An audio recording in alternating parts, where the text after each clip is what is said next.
Sir Topham Hatt's engines are proud of how useful they are. It makes them feel important, but none of them feels more important than Gordon. "Watch out," Gordon wheezed. "You'll get my paint all sooty." "Pulling freight cars is a sooty job," teased Salty, "but then you wouldn't know." "Of course not," Gordon huffed importantly. "Express engines don't pull freight cars. It wouldn't be dignified." "Dinghy-fried?" puzzled Percy. "What's that?" "Dignified," Gordon corrected. It means that someone's too big for his buffers," teased Salty. "Pah," said Gordon, and he puffed away. That evening, fog covered the island of Sodor. Everything slowed down, and soon the docks were packed with waiting freight cars. This caused confusion and delay. Sir Topham Hatt came to the sheds. He was in a great hurry. "Henry, Thomas, and Percy," he said, "you must go to the docks immediately." "Yes, sir," they whistled.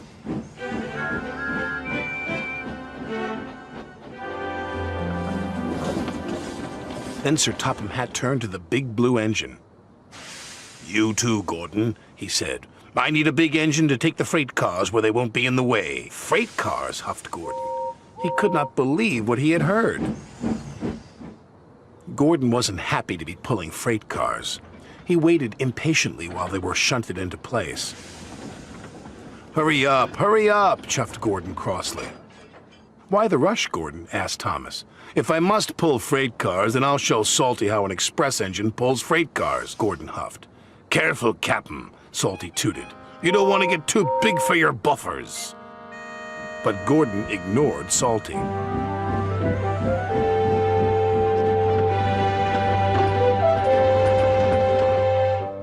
The next morning, Gordon raced along with his heavy load.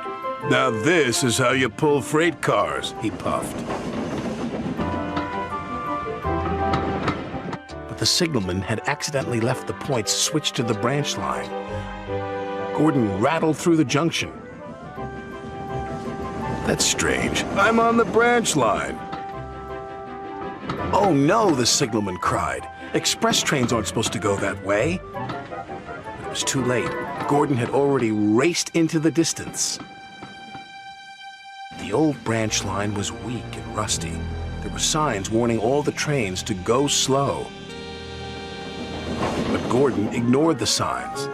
"I'm an express engine. I don't go slow," he said.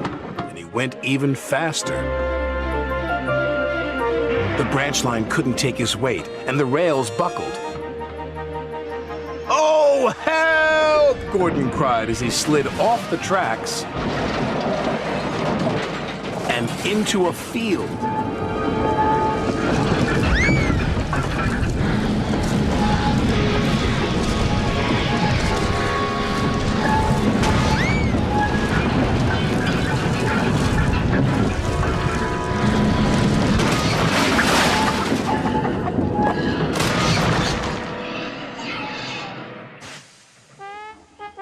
No one was hurt, but poor Gordon felt very undignified.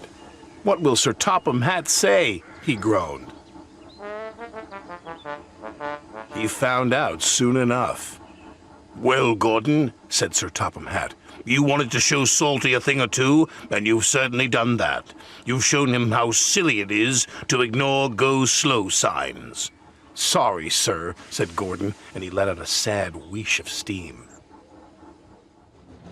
Gordon was soon repaired and back at the docks ready for work, but he was very unhappy with himself. "Everyone makes mistakes," said Thomas. "Even you." "Salty's sorry he teased you," puffed James.